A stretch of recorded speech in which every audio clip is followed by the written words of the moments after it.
بسم اللہ الرحمن الرحیم۔ اسلام ایک نظام فکر کا نام ہے۔ یہ انسان کو درپیش بہت سارے فکری سوالات کے جوابات فراہم کرتا ہے۔ انسان کون ہے، کہاں سے آیا، اس کو کہاں جانا ہے، اس کائنات میں اس کا کردار کیا ہے، اس کے ساتھ دنیا کے بعد کیا معاملہ ہونے والا ہے، وہ کس ہدایت کے تابع رہ کے زندگی گزار سکتا ہے، اور پھر یہ کہ اس کا مقصد حیات کیا ہے۔ ہمارے اہل علم نے ان سب سوالات کو اپنا موضوع بنایا اور اس کے جواب دینے کی کوشش کی۔ ہمارے جو صوفیاء ہیں ان کا کمال یہ ہے کہ انہوں نے اس سارے سوالات کو ایک نظام فکر کے تحت بیان کیا، اور انہوں نے بتایا کہ دین کی حقیقت اصل میں کیا ہے، اور یہ اس کے جو مختلف پہلو ہیں جو کس طرح اس کے ساتھ وابستہ ہو جاتے ہیں۔ دین کی اس تعبیر کے بارے میں بہت سارے سوالات اٹھتے رہے ہیں، اہل علم اس کو زیر بحث لاتے رہے ہیں، اور اس کے برخلاف ایک اور بلکہ اس سے ایک سے زیادہ نقطہ نظر بھی پیش کیے جاتے رہے ہیں۔ ہم الف کے ان پروگراموں میں یہ جاننے کی کوشش کر رہے ہیں کہ تصوف ہماری علمی روایت میں کس طرح سے زیر بحث آیا، اس کے بارے میں کیا نقطہ نظر سامنے آئے، اور پھر اہل علم اس باب میں کیا دلائل دیتے ہیں۔ آج اس سلسلے کا یہ دوسرا پروگرام ہے، اور ہم انہی شرکاء کے ساتھ تصوف سے متعلق اپنی اس گفتگو کو جاری رکھیں گے۔ تشریف رکھتے ہیں جناب جاوید احمد صاحب غامدی۔ آپ دین کے ایک جید عالم ہیں اور مورد انسٹیٹیوٹ آف اسلامک سائنسز کے آپ سربراہ ہیں۔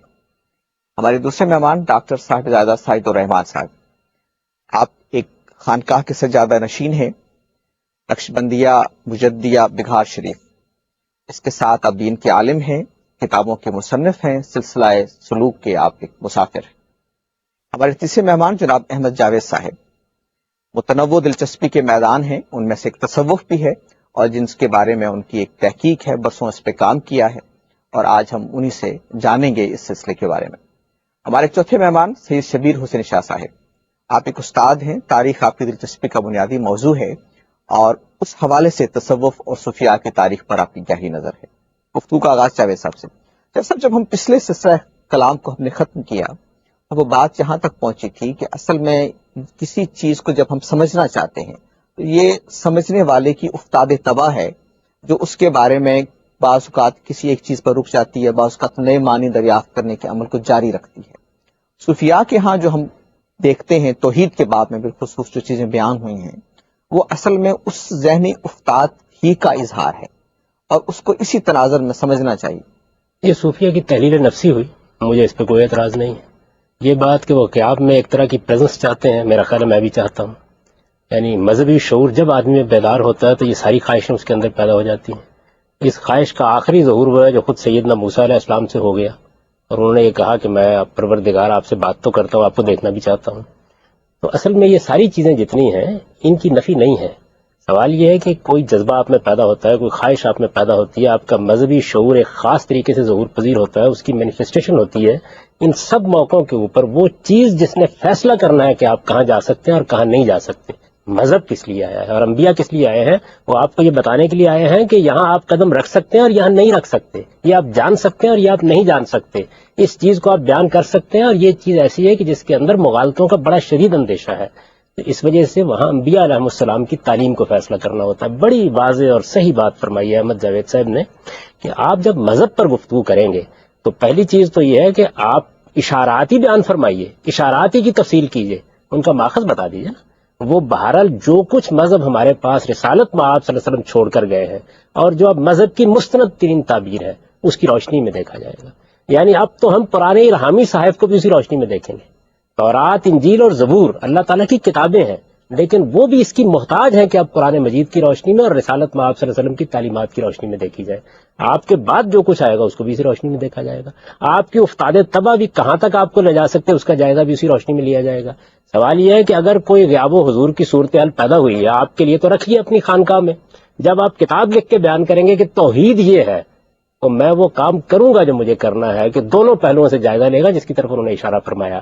میں یہ بھی دیکھوں گا کہ جو متون میرے پاس ہیں، جو ٹیکسٹ میرے پاس ہیں قرآن مجید کی صورت میں، رسالت میں آپ صلی اللہ علیہ وسلم کے ارشادات کی روشنی میں، ان میں وہ چیز کہاں پائی جاتی ہے۔ اور میں یہ بھی دیکھوں گا کہ خود رسالت میں آپ صلی اللہ علیہ وسلم نے جو معیار مجھے بتایا ہے، پوچھا گیا نا اس معاملے میں کہ بہت گروہ ہوں گے، بہت فرقے ہوں گے، بہت سی اس طرح کی جماعتیں اٹھ کھڑی ہوں گی، اپنی اپنی تعبیر پیش کریں گی، تو حق کو کیسے تلاش کریں؟ فرمایا ما انا علیہ و اصحابی، میں اور میرے صحابہ کا طریقہ یہ معیار ہوگا۔ اس بات کو میں تھوڑا سا آپ کی طرف بڑھانا چاہتا ہوں. جو بات جاوید صاحب نے بھی کہی اور احمد جاوید صاحب نے بھی پچھلے پروگرام میں ارشاد فرمائی کہ یہ جو نظام فکر ہے صوفیات کے یہاں ہم دیکھتے ہیں، یہ اس کی مینیفیسٹیشن اس طرح سے اسلام کے صدر اول میں سامنے نہیں آئی. دیکھیے جی، صدر اول کو اگر آپ دیکھیں نا تو وہاں خود رسالت مآب صلی اللہ علیہ وسلم موجود ہے، اور حضور علیہ الصلوۃ والسلام کی جو نظر کیمیا اثر ہے اس کا فیضان ہے کہ جس کی وجہ سے انہیں کسی اور مجاہدے کی ضرورت نہیں، کسی مشقت کی ضرورت نہیں. انہیں اس نظر سے جو تصفیہ اور تزکیہ اور بارگاہ نبوت میں جو صحبت سے مقام اور مرتبہ حاصل ہوتا ہے، وہ بعد میں لوگوں کو پھر اس کے لیے مجاہدے بھی کرنے پڑتے ہیں، مشقتیں بھی اٹھانی پڑتی ہیں، اور پھر یہ اوراد اور وظائف کا جو سلسلہ ہے بعد میں بہت کثرت کے ساتھ چلا. میرے خیال میں اس ضرورت کے پیش نظر ہوا ہے. دوسری بات جو ہے وہ گزارش یہ ہے، پہلے بھی جاوید صاحب نے ارشاد فرمایا، دیکھیے اگر صوفیہ نے یہ جو توحید کے درجات پیش کیے ہیں، اگر ان کو ایمانیات کا درجہ دیا ہے اور دوسروں کو اس کا مکلف بنایا ہے کہ اس پر ایمان لانا ان پر فرض ہے، واجب ہے، تو پھر تو اس کو موضوع بحث بنایا جا سکتا ہے. لیکن اگر کسی ایک صوفی نے اپنے تجربے کو، اپنے مشاہدے کو بیان کر دیا ہے، تو میرے خیال میں وہ دوسروں کے لیے تو اس کو ایمان کا درجہ دیتا نہیں ہے.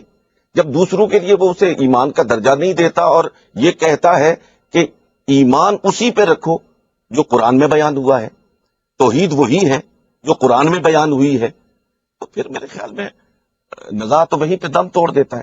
رہا رسول اکرم صلی اللہ علیہ وسلم کے زمانے میں تو یہ ایمانی کیفیات ہیں. میں نے روایت پڑھی ہے حضرت سیدنا حذیفہ رضی اللہ تعالیٰ عنہ، وہ گلی میں جا رہے اور بلند آواز سے پکارے کہ حذیفہ جو ہے وہ منافق ہو گئے، اور حضرت عمر ان سے پوچھتے ہیں اور بازو پکڑ کے بارگاہ نبوت میں لے جاتے ہیں، اور سید دو عالم صلی اللہ علیہ وسلم کے سامنے وہ پھر اس بات کا اعلان فرماتے ہیں، یا رسول اللہ صلی اللہ علیہ وسلم حذیفہ منافق ہو گئے. رسول اللہ نے پوچھا کیسے؟ تو انہوں نے کہا یا رسول اللہ، جو آپ کی صحبت میں مجھے ایمان کا درجہ حاصل ہوتا ہے وہ یہاں سے اٹھنے کے بعد نہیں ہوتا. تو سرکار علیہ الصلوۃ والسلام نے اس کی تردید نہیں فرمائی. سرکار نے فرمایا کہ اگر وہی کیفیت جو میرے حضور تمہیں حاصل ہوتی ہے، میری صحبت میں حاصل ہوتی ہے، اگر وہ مستقلاً رہے تو پھر تو آسمان سے فرشتے اتر کر تمہارے ساتھ ہاتھ ملائیں.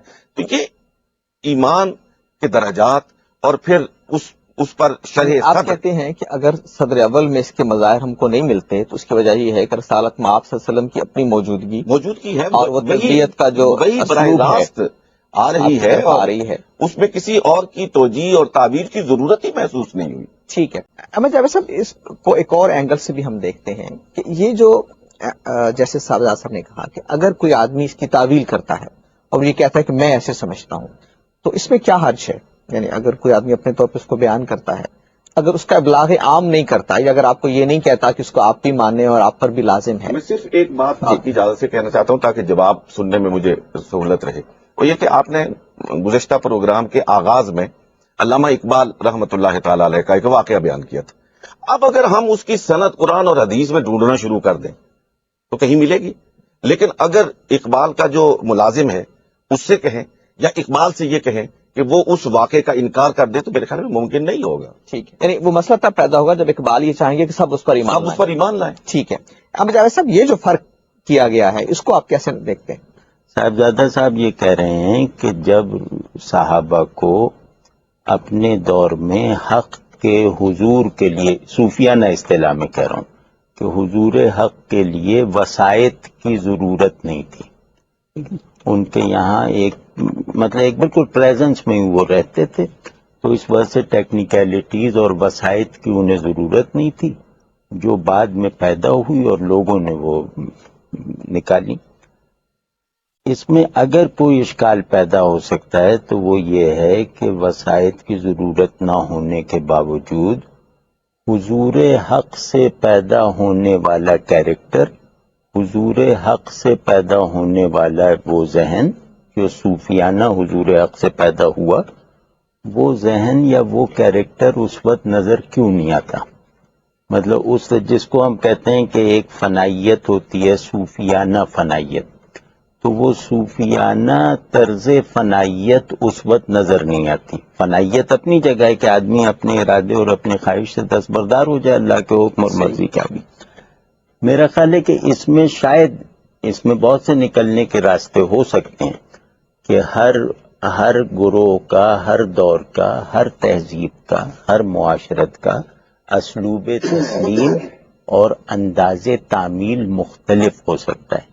یہ صحابی یعنی صحابہ کا مزاج تعمیل اور صحابہ کا مزاج تسلیم ممکن ہے کہ کچھ ویریڈ فارمز میں مجھ سے ایکسپریس ہو، اور اس میں حرج نہیں ہے. اس کے پیچھے ایک معاشرت ہے، ایک تہذیب ہے، ایک نفسیات بھی کار فرما ہوتی ہے. صورتحال اس وقت نازک ہوتی ہے کہ جب میں اپنے حاصلات کو اپنے مزاج کی تشکیل کے کسی عنصر کے بجائے میں اس کو ایک باقاعدہ بیان، باقاعدہ رائے، باقاعدہ خیال یا باقاعدہ نظریے کی شکل دیتا ہوں. یعنی میں اگر یہ کہوں گا کہ لا الہ الا اللہ اپنے معنی میں منتج ہوتا ہے لا موجودہ الا اللہ کے دعوے پر، تو اب یہ دعویٰ ایسا ہے کہ اس کی تمام کڑیوں کو ثبوت کے قطعی ذرائع پر مشتمل ہونا چاہیے. تو ہمارے صوفیاء تو یہی بیان کرتے ہیں. ہاں نہیں، صوفیہ کرتے ہیں، اب اس کی تعویل الگ ہے، لیکن میں کہہ یہ رہا ہوں کہ جب آپ ایک جو میٹا نیریٹو ہوتا ہے نا، آج کل کی اصطلاحوں میں ذرا بات زیادہ آسان ہوگی کہ ایک جو بیان کل ہوتا ہے، وہ بیان کل کا درجہ اگر آپ کسی بیان کو دے رہے ہیں تو اس بیان کا پورا شجرہ بلا غبار طریقے سے قطعیت ثبوت کے ساتھ فراہم ہونا چاہیے، ورنہ یہ تشویش میں ڈالنے والا ہے، ورنہ یہ کسی خطرے تک پہنچانے والا ہے. دوسرا مجھے جو اس میں اشکال ہے وہ یہ ہے کہ بیان سے حقیقت بیان تک پہنچنے کا عمل اگر نیچرل ہے، اگر واقعی ہے تو سادہ ہوگا، کم تراکیب اور کم ٹیکنیکلٹیز کا حامل ہوگا. متوسطین صوفیہ میں بیان حقائق کا عمل بہت زیادہ پیچیدہ ہے، بہت زیادہ ٹیکنیکلٹیز کا حامل ہے. تو اس کی وجہ سے جو ایک معیاری طریقہ ہے اشارے سے اس کی حقیقت کو بوجھنا، وہ یوں لگتا ہے کہ یہاں یہ تکلف سے اور پہلے سے ذہن میں قائم شدہ مقدمات کی تصویب کے لیے جو بھی دستیاب قابل اعتماد مواد ہے اس کو ریسائکل کیا جا رہا ہے. تیسرے یہ کہ اب جیسے توحید وجودی ہے، یعنی صوفیانہ معرفت توحید اینڈ کرتی ہے توحید وجودی پر، حتیٰ کہ جیسے حضرت مجدد صاحب اور حضرت ابن عربی میں باہم اختلافات بہت اصولی ہیں، لیکن توحید وجودی پہ دونوں متفق ہیں، یعنی کہ الوجود واحد اور وہ اللہ کا ہے. اس دعوے پر مجدد صاحب اور ابن عربی دونوں متفق ہیں، اور مجدد صاحب تو یہ فرماتے ہیں کہ اس معاملے میں علماء غلطی پر ہیں، یعنی کہ الوجود واحد کے شہود کیا نہیں، وحدت الشہود دوسری چیز ہے، وہ عینیت کی نفی کے لیے ہے، جو عینیت وحدت الوجود میں پائی نہیں جاتی. وحدت الوجود فردیت محض کا نام ہے، عینیت تو دو افراد میں پائی جائے گی نا، کہ دو ہی کا تصور ہوگا تو عینیت قائم. خیر وہ ایک ٹیکنیکل سوال. جی میں یہ عرض کر رہا ہوں کہ اب وحدت ہمارے جیسے وحدت الوہیت، وحدت ذات کی وحدت ہے، یعنی ذات باری تعالیٰ کی وحدت کا اس بات توحید ہے. اب اس ذات میں کسی نے اصولی اصل نکالا الوہیت کو، اور دوسرے موقف میں ہے ذات کی اصل وجود. ٹھیک، تو اب ایک آدمی وحدت تعلق ثابت کر کے توحید ثابت کر رہا ہے، دوسرا آدمی وحدت وجود ثابت کر کے مطلب توحید وجودی ثابت کر رہا ہے. اس میں میری رائے میں یہ کوئی بہت بڑا انحراف نہیں ہے، ٹھیک ہے نا. مطلب یہ احد کے معنی کی تفتیش میں اگر ایک لغوی ذہن کے ساتھ بھی میں جاتا ہوں تو مجھے وحدت الوجود آپ سمجھتے ہیں کہ بڑا انحراف نہیں ہے؟ ہاں، بڑا انحراف نہیں، کیونکہ وحدت الوجود کے بارے میں غلط فہمیاں بہت ہیں. میں ویسے کہہ رہا ہوں کہ ایک بالکل خالص لغوی ذہن سے ایک لنگوسٹک مائنڈ کے ساتھ فرض کیا احدیت کی میں مراد پانے کی آزادی سے کوشش کرتا ہوں، تو مجھے لگتا ہے کہ میری پرسیپشن وحدت الوجود کے کناروں کو چھونے لگتی ہے. تو یہ مصنوعی نہیں ہے، مطلب اس کا مطلب ہے کہ یہ مصنوعی نہیں ہے. لیکن اس میں مشکل یہ ہے کہ وحدت توحید وجودی اتنا ٹیکنیکل، اتنا فلسفیکل اور اتنا زیادہ احتیاط اور ابہام سے گھرا ہوا ڈسکورس ہے کہ اس کو ماننے کی کوئی ایک شکل متفقہ اور مشترکہ انداز میں واقع نہیں ہوئی. ٹھیک ہے، لیکن جو میں کہہ رہا ہوں نا کہ ایک موقف کے قیام کا جواز ہوتا ہے، وہ یہ ہے کہ ذات کی نسبت وجود کے ساتھ ہے. تو اگر توحید ذاتی مقصود ہے تو اس کا ایک عنوان توحید وجودی بھی ہو سکتا ہے، وجود کی ان ڈیفینیشنز کے ساتھ جو وحدت الوجودی حضرات کرتے ہیں. ٹھیک. شبیر صاحب، ایک بات پچھلے پروگرام میں بھی ہوئی جو تصوف اور اہل تصوف کے عملی کردار کے بارے میں ہے کہ ان کے معاش، ان کی زندگیوں کے اندر جو جبر تھا، جو ریاست کا جبر تھا، جو دیگر جبر تھے، ان کے مقابلے میں کوئی آواز نہیں اٹھے. لیکن ہمیں معلوم ہوتا ہے کہ یہ بات شاید پوری طرح اس طرح سے صحیح نہیں ہے کہ بہت سارے صوفیاء جو ہیں انہوں نے عظیمت کی زندگی گزاری اور انہوں نے جیلوں میں گئے. اقبال کا مشہور مصرع ہے شیخ احمد سرہندی بجد الفسانی کے بارے میں، گردن نہ جھکی جس کی جہانگیر کے آگے، اور انہوں نے ایک ریاست کا جبر ان کے اوپر رہا اور انہوں نے اس میں سے گزرے. تو معلوم ہوتا ہے کہ تاریخ اس مقدمے کا دفاع نہیں کرتی، اس کی تائید نہیں کرتی. اصل میں جی بات یہ ہے کہ صوفی کی تعریف کیا ہے. صوفی آپ کسے کہتے ہیں، عالم دین کون ہے، مجاہد کون ہے، مبلغ کون ہے، یہ الگ الگ چیزیں. ولی کون ہے، پیر کون ہے، یہ مختلف اصطلاحیں ہیں جس کو کبھی ہم کنفیوز کر دیتے ہیں ایک ہی اصطلاح میں کہ یہ سب صوفی ہیں. اب مجدد الافسانی اس طرح سے صوفی نہیں ہے جس طرح سے مولانا رومی ایک صوفی ہے. تو یہ ایک الگ بحث ہے. مجدد الافسانی تو میرا خیال ہر تعریف سے، کوئی بھی تعریف آپ کریں صوفی کی، اس میں وہ صوفی ہے. نہیں، وہ ایک عالم دین ہے نا. انہوں نے ایک عہد کا علمی تجزیہ پیش کیا اور علمی استدلال پیش کیا، دین کی ایک تشریح کی. ان کا جو ڈومیننٹ حصہ ہے وہ ایک عالم دین کا حصہ ہے. اب میں بات یہ کرنا چاہوں گا کہ ابھی ہم بات کر رہے تھے افتاد طبع اور شعور کی. یہ افتاد طبع اور شعور جو ہے وہ ہر زمانے میں پیدا ہونے والا ایک بائی پروڈکٹ ہے. یہ کوئی جامد شے نہیں ہے. یہ اس عہد کے انسان کے اندر، اس عہد کے اپنے جو اس کا ردم ہے اس کے نتیجے میں پیدا ہوتا ہے اور اس کے متحد ہو جاتی ہے وہ ساری انٹرپریٹیشن جو دین کی انٹرپریٹیشن ہوتی ہے. اب غامدی صاحب جس طرح بات کر رہے تھے کہ جو بات ماخذ کے مکینیکل کانسیپٹ سے ہٹ کے ہے اس کے لیے ہمیں دلیل اور ہمیں اس کا ماخذ چاہیے، ہمیں اس کا حوالہ چاہیے. اب اس وقت وہ حوالہ جو ہے وہ کنٹراڈکشن کا شکار ہوا ہوتا ہے. بہت سارے علوم آ جاتے ہیں، مثلا ہماری تاریخ میں یونانیوں کے علوم آ گئے اور بہت ساری بحثیں جو تھیں وہ شروع ہو گئیں. ایرانیوں کی اور عربوں کی تہذیب کے خلط ملط ہونے کے نتیجے میں بہت سی بحثیں شروع ہوئی. تو اس کے نتیجے میں ایک شعوری تبدیلی آنی شروع ہوگی. اب اس کے اندر رہتے ہوئے جب انٹرپریٹیشن، ان سوالات کا براہ راست جواب نہیں دیا جا سکتا تھا، لیکن ان سوالات کو حل کرنے کے لیے ایک علمی قسم کی واردات کی گئی. اب اس واردات میں جو اس ماخذ کی مکینکس تھی وہ پیچھے رہ گئی اور ایک نئی تشریحات اور فلسفیانہ منہ شگافیاں جو تھی وہ شروع ہو گئیں اور صوفیہ نے ایسے نظریات پیش کرنے شروع کیے جس میں شاید ان کا مقصد یہی ہوگا کہ جو بنیادی ماخذ ہیں دین کو ان کو ویلیڈیٹ کیا جائے اور ان کی جو سرٹینٹی ہے اس کو اپروو کیا جائے یا پروو کیا جائے. لیکن ہوا یہ کہ انحرافات اس میں شامل ہونے شروع ہو گئے اور وہ جو روایت کے مبلغ تھے جنہوں نے یہ کہا کہ آپ نے جس طرح بھی غامدی صاحب کہہ رہے تھے کہ توحید کے جو منازل آپ نے بتائے یہ عمومی ہے، یہ خصوصی ہے، یہ درجات ہیں. اب ان کے لیے چونکہ براہ راست ماخذ قرآن پاک میں موجود نہیں تھا، توحید کے دوسرے کانسیپٹس کے لیے اس میں موجود نہیں تھا، لہذا یہ تعویلات کی شکل اختیار کر گیا اور جو اس وقت کے صوفیہ نے کی. لیکن ہم اس کو اور پس منظر میں دیکھتے ہیں کہ صوفیہ کی ساری علمی واردات جو ہے وہ آئسولیشن میں رہی ہے، وہ ایک انڈیویجولسٹک رہی ہے، وہ ایک اجتماعی ایک کولیکٹیو اپرائزل نہیں ہوئی اس کی. وہ ایک انڈیویجولسٹک رہی ہے، لہٰذا اس کے اندر ایک توازن بھی موجود نہیں ہے. اس صوفیہ کے بھی پھر اپنے درجے بن جائیں گے. ٹھیک ہے، یہ ہم اس کی طرف ہم بڑھیں گے کہ صوفیاء کے ہاں جو درجے ہیں اور ان کا سماجی رول ہے وہ کیا ہے، لیکن ہم پہلے بنیادی مباحث کی طرف پھر لوٹنا چاہیں گے. جائے سب کے ہم نے توحید کی بات کی، بڑی حد تک وہ کانسیپٹ واضح ہوا، اس کے بارے میں مختلف نقطہ نظر آئے.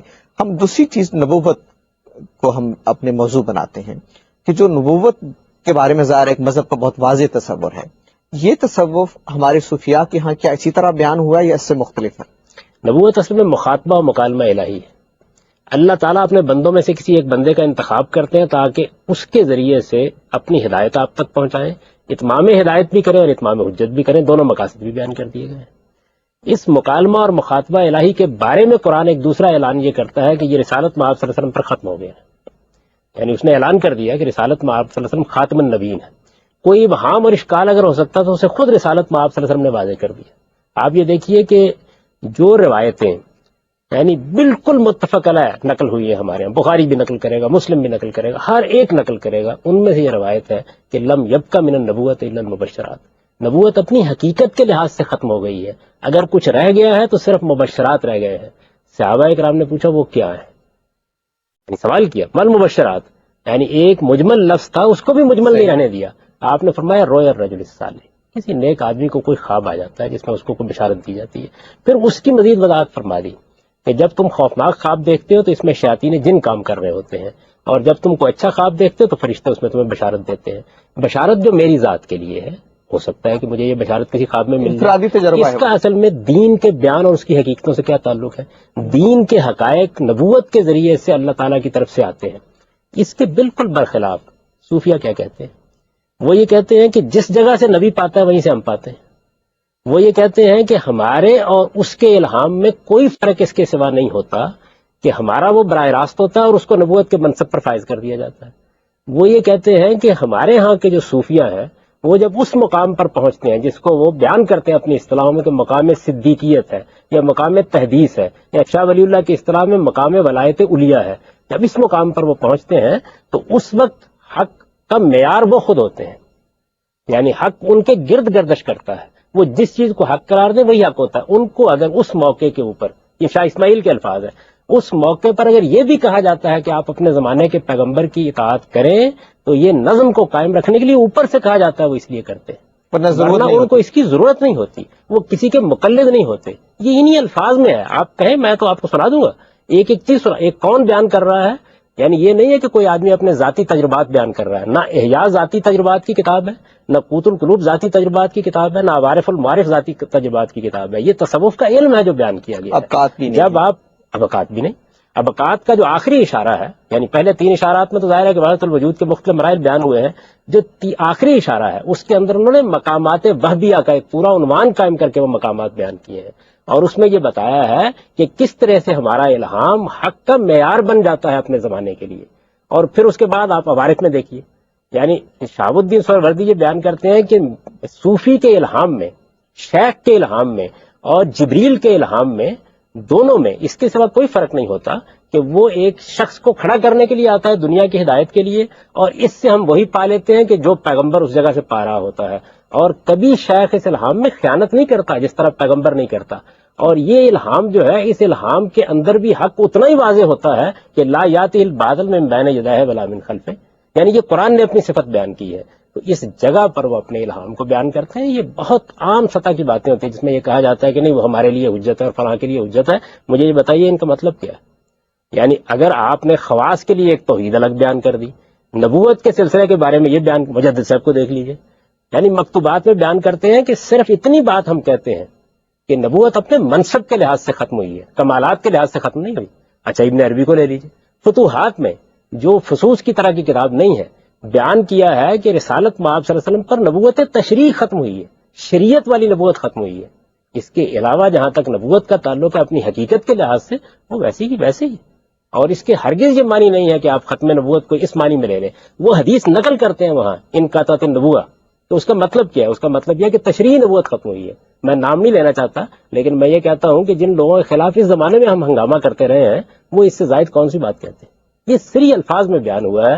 آپ اجازت دیں گے میں سنا دوں گا. ٹھیک ہے، میں چاہوں تو گا اس وجہ سے صاحب نبوت کی کے بات معاملے میں کیجیے. معذرت کے ساتھ جو ان کتابوں کے اندر تصور ملتا ہے وہ پھر میں ایک طالب علم کی طرح سمجھنا چاہتا ہوں کہ اس تصور میں اور پیغمبر کے تصور میں، اس تصور میں اور قرآن کے تصور میں کیا چیز ہے کہ جس کو میں تضاد پر محمود. ٹھیک ہے جی. گزارش یہ ہے جی، انہی کتابوں کے مطالعے سے جو کچھ میں تھوڑا بہت اخذ کر پایا ہوں، وہ اس میں الہام کی بات بھی ہے، اس میں کشف کی بات بھی ہے، لیکن جہاں تک میں سمجھ پایا ہوں کہ کسی صوفی کے کشف کو اور الہام کو وحی کا درجہ نہیں دیے. یعنی وحی سے مراد میری وحی نبوت. وہ یہ کہتے ہیں کہ جبریل جہاں سے لیتے ہیں ہم بھی وہاں سے لیتے ہیں، اس سے تو کیا وہ مراد؟ تلقی علم کی بات ہے نا. تو ظاہر ہے اگر ان کو کوئی الہام حاصل ہوا ہے تو وہ الہام اللہ کی طرف سے ہوگا نا. تو اس کا مرجع کیا ہے؟ یہ کہنا میرے خیال میں تو کوئی دین سے انحراف کی بات ہے. نبوت کی بات یہ ہے کہ نبوت نبی پر وحی نازل ہوتی ہے، اور وہ وحی جو ہے وہ ایمان کا حصہ ہے اور واجب التعمیل ہے. جبکہ کسی صوفی کا الہام اس کے اپنے یقین کے لیے اور اس کے اپنے شعور کی پختگی کے لیے تو ممد اور معاون ہو سکتا ہے، وہ کسی دوسرے کے لیے حجت نہیں ہو سکتا. ٹھیک ہے، لیکن پھر ختم نبوت کی ایک صوفی کے لیے کیا تعبیر ہوگی؟ ختم نبوت کے لیے صوفی کی وہی تعریف ہے جو تمام علماء کی ہے کہ نبی کریم صلی اللہ علیہ وسلم کے بعد کوئی نبی نہیں آ سکتا، کسی نبی کی بعثت نہیں ہو سکتی. اور میرے خیال میں تمام صوفیہ یعنی بغیر کسی استثناء کے حضور نبی کریم صلی اللہ علیہ وسلم کی ختم نبوت پر وہ جو بات صاحب نے ارشاد فرمائی ہے وہ بالکل میری نظر میں ہے.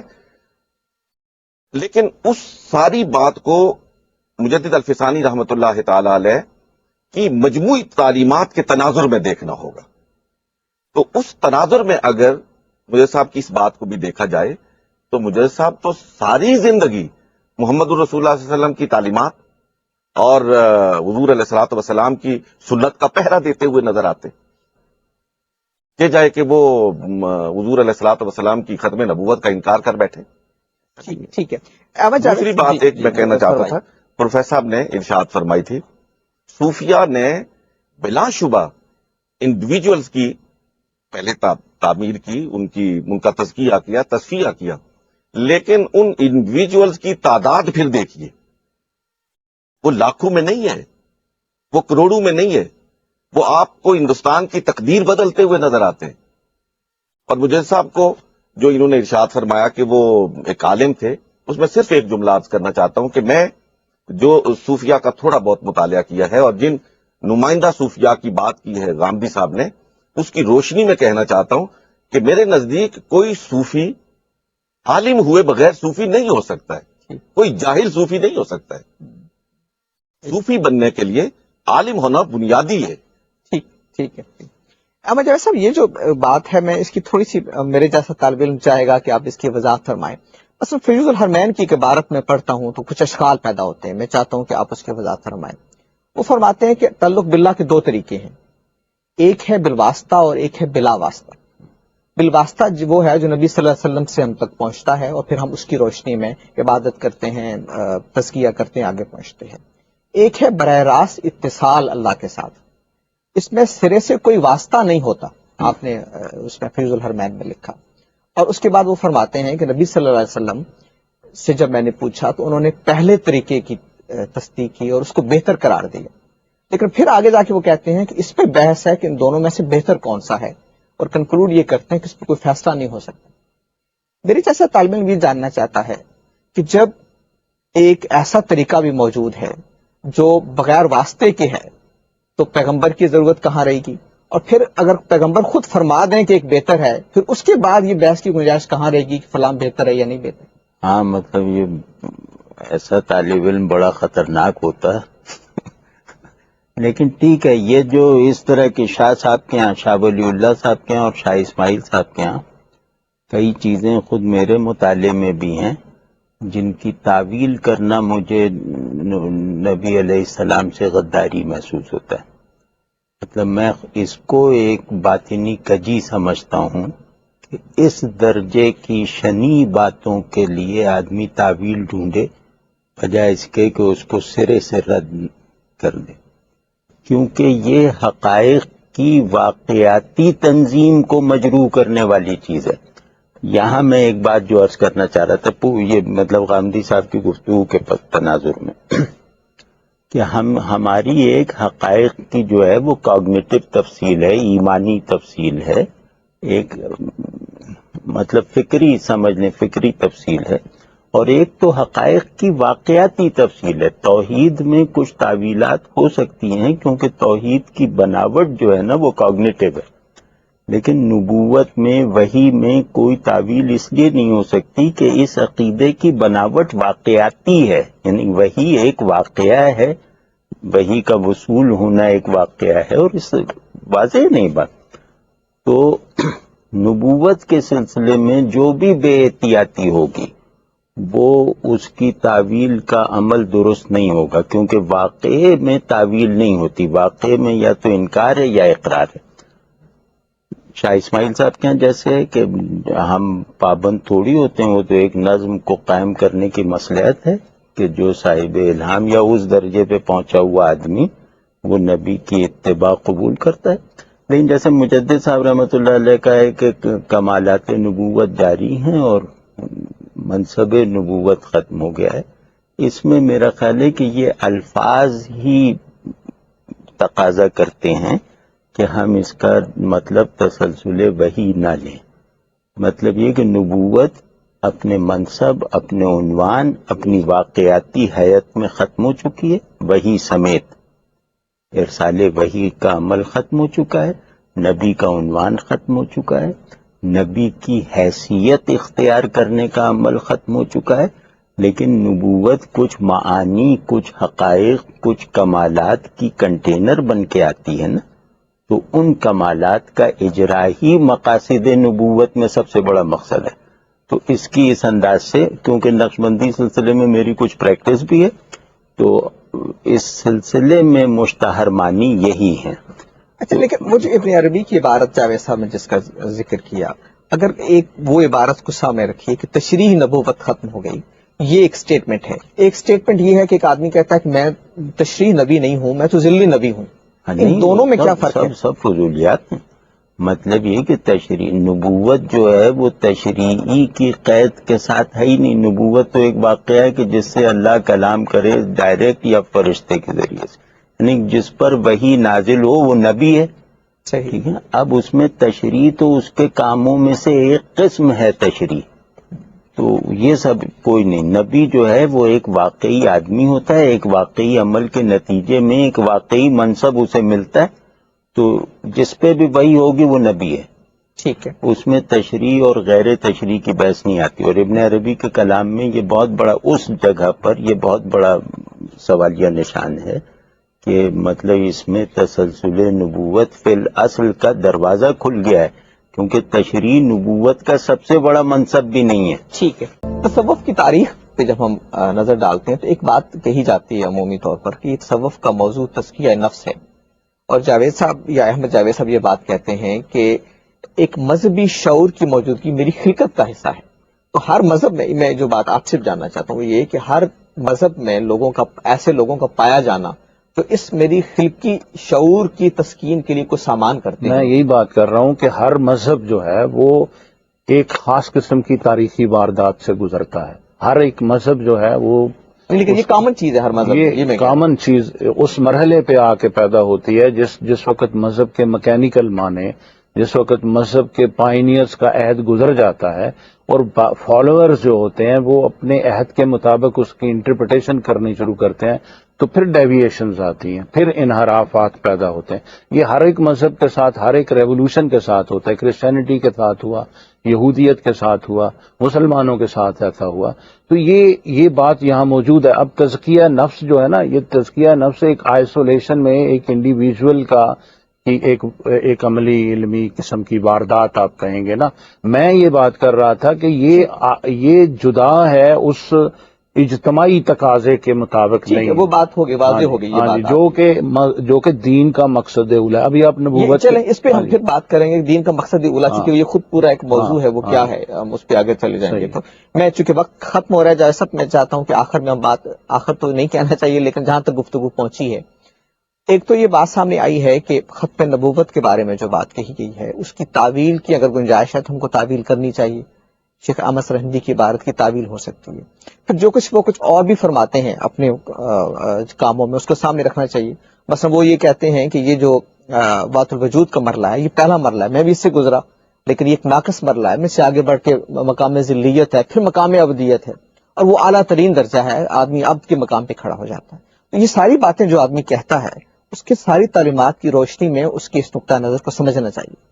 کیا شک ہے، یہ ساری تعلیمات ہی کی روشنی میں سمجھنا میں بھی چاہیے. ایک سوال کرنا چاہوں گا آپ سے کہ اگر نبوت کسی علمی عملی اقتصاب کے نتیجے میں ہے، اگر کسی عملی درجے کو حاصل کر لینے کے نتیجے میں حاصل ہوتی ہے، تو پھر اس میں کیا مذائقہ ہے کہ کوئی اور بندہ نبوت کے خاتمے کے بعد اس یہ بات تو کوئی کہہ نہیں رہا. نہیں، یہ ابھی کہی گئی نہیں، نا یہ نہیں بات کہ کہی گئی. یہاں تو یہ جو ہے یہ کہا گیا وہ اقتصابی چیز ہی نہیں ہے اصل میں. اقتصابی چیز نہیں ہے، وہ مطلب فرشتہ جس کی طرف آ جائے وہ پیغمبر ہے. فرشتہ کس نصاب کے تحت آ جائے، کس اصول کے تحت، کس اصول کے اللہ تحت انتخاب کرتا ہے نا، اللہ نہیں، انتخاب کرتا ہے. اس کا مطلب ہے کہ نبی جو ہے وہ پیدا ہونے سے پہلے نبی ہے. اللہ اگر کے وہ علم میں پہلے سے اگر نبی ہے. ابھی جاوید صاحب نے، احمد جاوید صاحب نے یہ بات کی کہ ایک عمل کے نتیجے میں اس کو اس مسند پہ، اس مرتبے پہ فائز کیا گیا اس نبی. نہیں، انہوں نے فرمایا کہ وہ ایک واقعہ ہے، کسی پیغمبر کا واقعہ ہونا، حادث اصل میں ہے نا، واقعہ ہے. واقعہ ہی تو حادث ہے نا. واقعہ ہوتا کس وقت ہے؟ جس وقت اس کے سرکمسٹانسز پیدا کر دیے جائیں. تو سرکمسٹانسز کا قیدی بنائیں گے جب آپ نبی کو، نبوت کو، تو کوئی بھی ان سرکمسٹانسز کا قیدی بننے کی صلاحیت حاصل کر لے گا. اگر یہ ایک اہم سوال ہے نبوت کی حقیقت کے بارے میں، لیکن شاید ہم اس کو سمیٹ نہ سکیں، اس لیے ہم چاہیں گے کہ اس بنیادی سوال کی طرف ہی ہم لوٹیں کہ یہ جو جاوید صاحب میں نے عرض کیا تھا کہ ایک تعویل کا معاملہ ہے، تو اس کو اگر ہم اختیار کریں تو کیا یہ بات سمجھ میں نہیں آتی؟ جاوید صاحب نے دونوں باتیں کر دی ہیں. انہوں نے یہ بتا دیا ہے کہ بعض ایسی عبارات ہیں جن کی شاید آپ تعویل بھی کر لیں، لیکن تعویل آپ کے نزدیک جو آپ نے بات کہی ہے بالکل درست ہے، مجھے بھی اس سے پورا اتفاق ہے کہ ان کی پوری باتوں کی روشنی میں کرنی چاہیے. لیکن بے شمار ایسی چیزیں جن کی کوئی تعویل نہیں ہو سکتی. انہوں نے بتا دیا یہ کہ وہاں عبارتیں ایسی ہیں، وہ جس جگہ پر آئی ہیں، جس سیاق و سباق میں آئی ہیں، آپ کوئی تعویل ان کی نہیں کر سکتے. مجھے یہ بتائیں اس کی کیا تعویل کریں گے کہ عام لوگ بھی، یعنی خواص میں سے، میں نبی کے مقابلے میں عام لوگ کہہ رہا ہوں، عام لوگ بھی خواص میں سے اس درجے پر پہنچ جاتے ہیں جہاں وہ براہ راست وہاں سے ہدایت اخذ کرتے ہیں جہاں سے پیغمبر اخذ کرتا ہے. ان کے الہام کو ان کے شیخ کے پاس امانت کے طور پر رکھا جاتا ہے. جس طرح پیغمبر جبریل کے الہام میں کسی قسم کی خیانت نہیں کرتا، وہ بھی اس الہام میں کوئی خیانت نہیں کرتے. ان کے مریدین تک وہ الہام پہنچانا ان کی ذمہ داری ہوتی ہے. وہ الہام ان کو عصمت کے مقام پر فائز کرتا ہے. بالکل یہی الفاظ استعمال کیے ہیں شہاب الدین سہروردی نے. یہ کسی ایک شخص کا معاملہ نہیں ہے، سب یہ بڑی اہم بحث ہے جو کہ تصوف جو عمل کے ضمن میں جو چیزیں اٹھاتا ہے، لیکن ظاہر ہے کہ ہم ایک پروگرام میں اس کے متحمل نہیں ہو سکتے کہ سارے مباحث کو سمیٹیں. ہم نے کوشش کی کہ اپنے 2 پروگراموں میں تصوف کے بنیادی مقدمات کو سمجھنے کی کوشش کریں، اور دین کے جو ایمانیات کے باب میں جو کچھ کہا گیا ہے اس میں بھی 2 موضوعات ہم نے اٹھائے، ایک توحید کے بارے میں اور ایک رسالت اور نبوت کے تصور کے بارے میں. ہمارے صوفیاء کے خیالات کیا ہیں، ان کی کیا تعویلات ہوئی ہیں، اس کے بارے میں کیا ایک سے زیادہ باتیں کہی جا رہی ہیں، اور اس کے برخلاف دوسری بات کیا کہی گئی ہے. یہ بحث نئی نہیں ہے، اس امت کی تاریخ میں ہمیشہ سے ہوتی رہی ہے. اگر ہم اپنی علمی تاریخ پر ایک نظر ڈالیں، اپنی کتابوں پر ایک نظر ڈالیں، تو ہمارے بزرگوں نے اس کو موضوع بنایا ہے، اور اس پر یہ سلسلہ گفتگو ظاہر ہے کہ ہمیشہ چلتا رہے گا. کسی ایک نتیجہ فکر تک پہنچنا مطلوب نہیں تھا. اصل میں مطلوب یہ ہے کہ اس علم کی اس دنیا میں جو سوالات اٹھ رہے ہیں تصوف کے باب میں، اس کو ہم اپنے ملک کے ممتاز اہل علم کی مدد سے سمجھنے کی کوشش کریں. میں اپنے شرکاء کا بھی شکر گزار ہوں، جاوید احمد صاحب حامدی، جناب احمد جاوید صاحب، صاحبزادہ ڈاکٹر سعید الرحمان صاحب اور سید شبیر حسین شاہ صاحب کے آپ تشریف لائے اور ہم نے تصوف اور دین کی حقیقت کے بارے میں سمجھنے کی کوشش کی. پروگرام کا وقت ختم ہو رہا ہے، آپ سے اجازت چاہتا ہوں. اللہ حافظ.